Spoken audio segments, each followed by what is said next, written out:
It was 5:00 p.m., and I had just finished another 9-hour day at the office, the kind of job I couldn't stand but stuck with because it paid well. As much as I appreciated the paycheck, there was always a gnawing discomfort inside me. Lately, I felt it more often than usual. Tonight, I had that same uneasy feeling as I walked toward the door to head home. I had a funny sensation in my stomach, one I couldn't ignore. Dread. The kind that makes you hesitate before walking through your own front door. I already knew what would await me there. My husband, the man I thought I knew so well, would be sprawled out on the couch, his belly hanging over his dirty work pants, watching a game show with his iPad in hand, playing some video game he couldn't get enough of. Sure, he'd help me with dinner, which I did appreciate. But then, as always, he'd retreat back into his world, absorbed by his game, while I was left to clean up the mess of our day.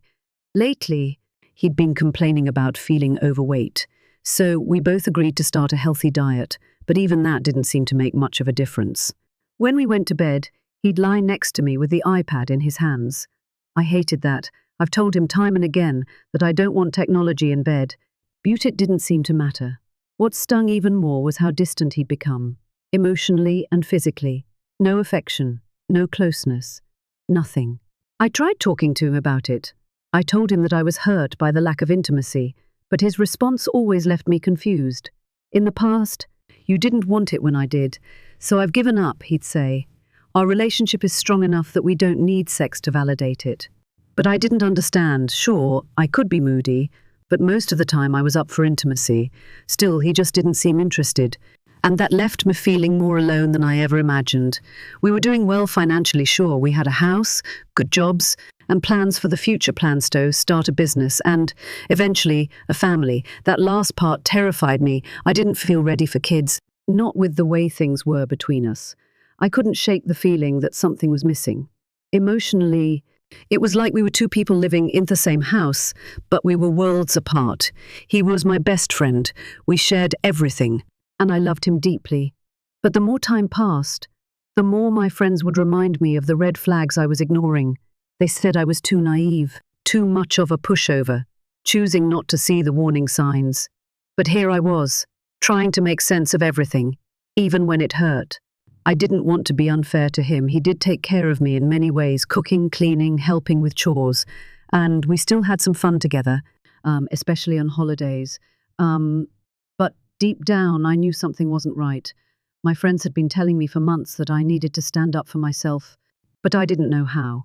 One thing I knew for sure was that therapy was the right path. I needed help to deal with the anxiety, the jealousy, and the doubts. I was determined to get it. But then something happened that really shook me. My husband had always had female friends at work, and I'd never really been concerned about it. I'd met many of these women, and they were lovely, married, in committed relationships, totally non-threatening. But lately something felt off. He'd been working with a woman I hadn't met yet. She was a rarity in his line of work, a woman in a male-dominated trade industry. She'd recently moved here from another country and didn't know many people, so my husband had been taking her under his wing. He always spoke so highly of her, calling her great at her job and funny to be around. It seemed harmless, but the more he talked about her, the more unsettled I became. Then, one night, it all came to a head. He told me he was going to a trade dinner, a formal event where people dressed up and enjoyed dinner and drinks while listening to guest speakers. He'd gone to these dinners before, usually with a male colleague, and I had no problem with that. But this time was different. He told me he was bringing her as his +1. I froze. He knew about my anxiety, knew how hard it was for me to deal with jealousy, and yet he was doing this. He thought it would help me overcome my feelings, but all it did was push me further into a spiral of doubt. I couldn't understand why she had to be his date. Why her? Why not someone else? Or just go with his usual coworker? This wasn't just about jealousy, it felt like a violation of trust. I knew I couldn't pretend to be okay with it, but I didn't want to cause a scene before he left. The evening dragged on, and I tried to keep myself busy, but all I could think about was the thought of them out together, him playing the perfect gentleman while I sat at home, alone. I spent the next few hours in a state of confusion and frustration. I could barely focus on anything. I kept replaying the scene in my head, him taking her, his female coworker, to the dinner as his plus one. It was just too much to process. Why was this happening now? Why did he think it was okay to ignore my feelings? When he finally got home, I could tell by the look on his face that he was expecting everything to be fine. He walked in, and I didn't even try to hide my feelings. I was upset, and it wasn't just about the dinner anymore. It was about everything that had been building up between us for months, years even. The lack of affection, the distance, the emotional walls that had crept between us, and now this, the final straw. So, how was it, I asked, trying to keep my voice steady, but I could hear the tremble beneath my words.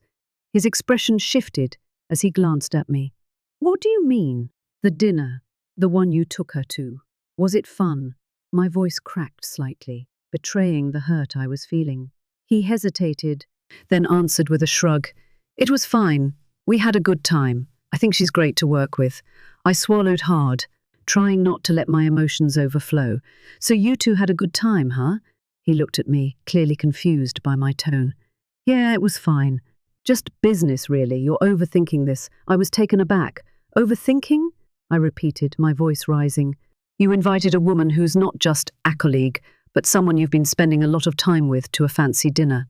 You're telling me I'm overthinking this? He sighed, his eyes softening as he tried to explain. Look, she's new here. She doesn't know many people. I'm just trying to be friendly. It's not like that, I promise. You're just jealous. I felt my chest tighten. You think this is just jealousy? It's more than that. I'm hurt. I'm hurt that you'd do this after everything. After all the times I've told you how I feel about our lack of intimacy, the distance between us. And now this. You just don't seem to care. He rolled his eyes, clearly frustrated now. You're blowing this way out of proportion. This is just one dinner. I don't get why you're making it such a big deal. It felt like a punch to the gut, the way he dismissed my feelings so easily. I had been trying to express myself for months, trying to make him see how lonely I was, how neglected I felt. But every time I opened up, he brushed it off like it was nothing. I'm not making it a big deal. I'm telling you how it feels. And it doesn't feel good. You've been shutting me out. And now you're telling me that this is just me being jealous? No, it's more than that. You're putting someone else before me. Someone who, by the way, you've been talking about non-stop lately. His eyes narrowed at me, defensive. You've been acting weird about this whole thing. I thought you'd be more understanding. More understanding. How about you be more understanding of me? Of my feelings? You know this situation makes me uncomfortable, and yet you went ahead and did it anyway. It feels like you don't care about how this is affecting our marriage. The room felt thick with tension as he stood there, rubbing his temples in frustration. This isn't about her, he said, his voice low. It's about us, about you and me. Look, we've had issues, I admit that. But this is just a dinner. I don't get why you're making it so much more. I felt like I was losing him. It was as though he couldn't even comprehend the depth of what I was trying to say. The lack of empathy hit me harder than anything else. He didn't understand the weight of the situation. To him, it was just another small thing. But to me, it felt like a betrayal. I don't think you understand what I'm saying, I said softly. You don't get it, do you? This isn't just about the dinner. This is about everything. The way you're so distant from me. The way you're always on your iPad and never show interest in being close to me anymore. You've shut me out emotionally, and now this dinner with her feels like the final confirmation that you don't want to be with me. Not the way I need you to be. His expression softened, but it didn't feel like understanding. It felt like guilt. I'm sorry, he said, but his tone was flat, and the apology felt half-hearted. I don't want to hurt you. I know I have been distant, but I don't think it's as bad as you're making it out to be. My chest ached. Maybe not to you, but it's killing me. You've put me second over and over again, and now you're telling me that this is all in my head. He didn't respond immediately, and I didn't expect him to. It was like we were speaking two different languages, and the gap between us was only getting wider. I took a deep breath, trying to steady myself. I don't want to fight. I don't want to be angry with you, but I don't know how much more I can take. He didn't answer, and in that silence, I realized that nothing was going to change unless he acknowledged the problem. Until then, I was stuck in this limbo, constantly fighting for something that didn't feel like it was there anymore. The argument ended as quietly as it had started, but the damage had already been done. As he went to bed, I stayed up, staring at the ceiling, heart heavy with all the things we couldn't say. And somewhere deep down, I knew things wouldn't be the same again. The next few days were a blur. It was like everything that had been building between us came crashing down, and nothing felt normal anymore. We barely spoke. I could tell he was frustrated with me, but I felt lost. I wasn't sure how to fix things anymore, or if it was even possible. I kept replaying the argument in my head, wondering if there was something I could have said differently, or if maybe, just maybe, it was already too late. But it wasn't just the dinner that weighed on me. It was everything. The lack of connection, the growing distance, the feeling of being invisible in my own marriage. I could no longer ignore the fact that something had been off for a long time, and no matter how much I wanted to go back to how things were, I couldn't shake the truth. We weren't the same people anymore. I spent more time on my own, trying to process everything. I'd been so consumed by our relationship that I'd neglected myself for years. Now, as I sat alone in our home, I began to realize just how much I had given up. For the longest time, I thought everything was fine. I believed that if we just pushed through, if we focused on our goals, financial security, the business, starting a family, everything would eventually fall into place. But now I wasn't so sure. I tried to bring up my feelings again, but he was always too busy with work. It felt like he had no time for me, no time to even acknowledge the growing strain in our marriage. Instead, he focused on his career, his business ideas, his female co-workers. I started to feel like I was living in the shadow of all these other things, all these other people who seemed to matter more than I did. But even in the silence between us, something inside me had begun to shift. The more I thought about it, the more I realized that I had been putting everyone else's needs before my own, including his. I had been ignoring the red flags for so long, telling myself that it would all get better eventually, that if I just tried harder, things would change. But they hadn't, and now I was left wondering if there was anything left to save. It was when he mentioned his female co-worker again that something snapped inside me. I couldn't keep pretending everything was fine. It wasn't just the dinner anymore. It was the fact that he seemed so drawn to her, so fascinated by her, and I couldn't ignore the way he spoke about her. There was admiration in his voice, something I hadn't heard when he talked about me in a long time. Hare told me they'd been spending a lot of time working on projects together, that she was smart and hard-working, someone he could talk to about work without feeling bored. I wanted to scream. I wanted to shake him and ask him why he couldn't talk to me the same way, why he couldn't be as excited to share his day with me as he was with her. But instead, I just sat there in silence, trying to hold back the tears that were threatening to spill. That night, as we lay in bed, me staring at the ceiling, him glued to his iPad, I knew that I couldn't keep going like this. I needed more. I needed him to see me, to truly see me, and I needed to know if we could ever get back to what we once had. It was clear to me now that we were no longer on the same page. While he was planning a future with her, whether he realized it or not, I was questioning everything we had built together. It wasn't just about jealousy anymore. It wasn't even about his lack of affection. It was about the emotional emptiness I felt in our relationship. I had always prided myself on being the supportive wife, the one who encouraged his dreams and ambitions. But somewhere along the way, I had lost myself. I had become so focused on supporting him that I forgot about my own needs, my own desires. I couldn't help but think about the life I wanted for myself. Was this what I truly wanted? A life of emotional distance? A life where I felt more like a roommate than a wife? Or did I deserve more than this? Did I deserve a relationship where I felt seen, heard, and loved? In the midst of all these thoughts, something else began to weigh on me, the looming fear of becoming a mother. He had been talking about starting a family, and while the idea of children used to excite me, now it terrified me. I couldn't even imagine bringing a child into a relationship where I felt so alone. How could we possibly raise a child together if we couldn't even nurture a relationship between the two of us? As I lay there, trying to silence the doubt swirling in my mind, I knew deep down that I had to make a decision. I couldn't keep going in this circle, pretending that everything was fine when it clearly wasn't. But the idea of leaving, of walking away from everything we had, was unimaginable. He was my best friend, my partner. We had built a life together, and I couldn't just throw it all away, could I? I didn't have the answers yet, but I knew I couldn't keep ignoring my own needs. I couldn't keep putting him first when I felt like I was losing myself in the process. Something had to change.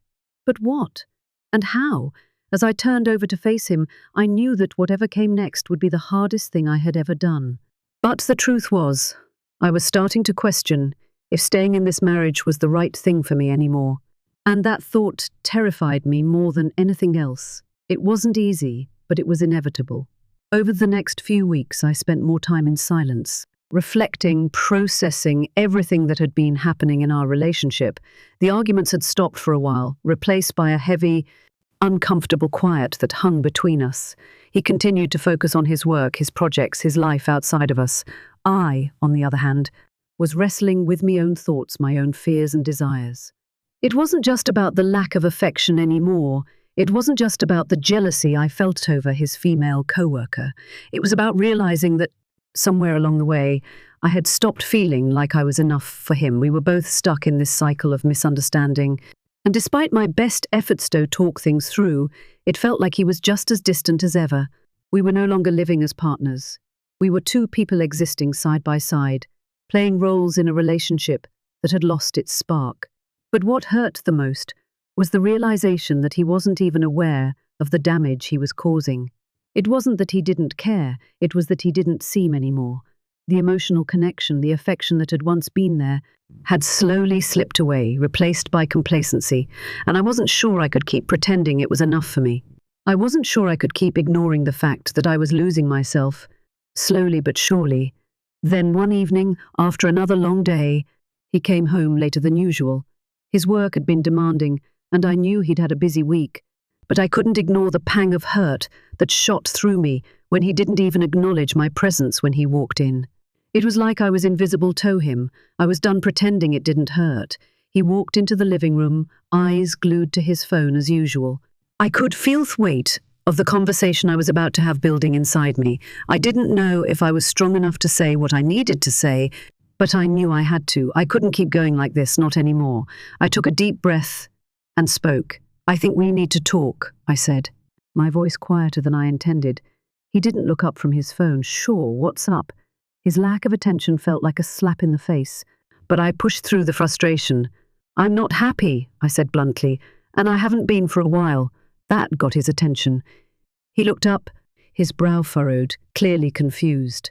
"What do you mean? We're doing fine. We've got a good life, good jobs, a house. What's the problem?" "It's not about the house or the job," I replied, trying to keep my voice steady. "It's about us. About you and me. We're not the same anymore. We haven't been for a while." He stood there for a moment, processing what I was saying. Then he took a step toward me, but I took a step back. I didn't want him close. "Not now." "What are you saying?" he asked, his voice tinged with uncertainty. "I'm saying that I'm not sure this is working anymore," I said, feeling the weight of the words. "We've been drifting apart for so long, and I've tried to ignore it. But I can't ignore it anymore. I'm not happy in this relationship. I haven't felt loved, seen, or valued for a long time, and I don't think I can keep pretending that things will magically get better." His face fell. He looked shocked, like he couldn't believe what I was saying. "Are you serious? You're just going to give up on us?" "I'm not giving up," I said, shaking my head. "I've been holding on for so long, hoping things would change, but nothing's changing. I've tried to talk to you about how I feel, and every time, it's like you don't even hear me. I can't keep living like this, pretending that everything is fine when it's not." He opened his mouth to say something, but I cut him off. I couldn't do this anymore. I had to say everything I needed to say. "You've been emotionally distant for months, and when I try to bring it up, you brush me off. You go on about how you're focused on work, on other people. But what about me? What about this marriage? What about us?" "I didn't mean to hurt you," he said, his voice quieter now. "I didn't know things were this bad." "Well, now you know," I said, my chest tight with emotion, "and I don't know if I can keep going on like this. I don't know if we can fix this. I don't know if I even want to anymore." The room felt heavy with the words I had just spoken. I had said them because I needed to, because I couldn't live in the silence anymore. But now, as I looked at him, I could see the hurt in his eyes. He hadn't wanted this. He didn't want me to feel this way. But the truth was, neither of us had really fought for this relationship the way we should have. We stood there, neither of us knowing what to say next. The weight of the decision I had just made hung in the air between us. It wasn't easy. It wasn't something I had taken lightly. But I knew I had to make a choice for myself. I need time, I said, my voice breaking a little. I need to figure out who I am again. I need space to think about whether or not I can keep doing this. But I need to be honest with you, I'm not sure I can anymore. And with that, I turned away from him, walking toward the bedroom. I didn't know what was going to happen next. I didn't know if we could salvage this or if it was already too late. But I knew one thing for sure. I couldn't stay in a marriage where I felt invisible and unloved any longer. I needed to find myself again. And that meant making the hardest decision of my life. The decision to walk away, even if I didn't know where it would lead me. As I lay in bed that night, alone in my thoughts, I realized that sometimes letting go was the only way to move forward. It was terrifying, but it was also liberating. The future was uncertain, but for the first time in a long while, I felt like I had control over my own life again. And maybe, just maybe, that was enough to start a new chapter.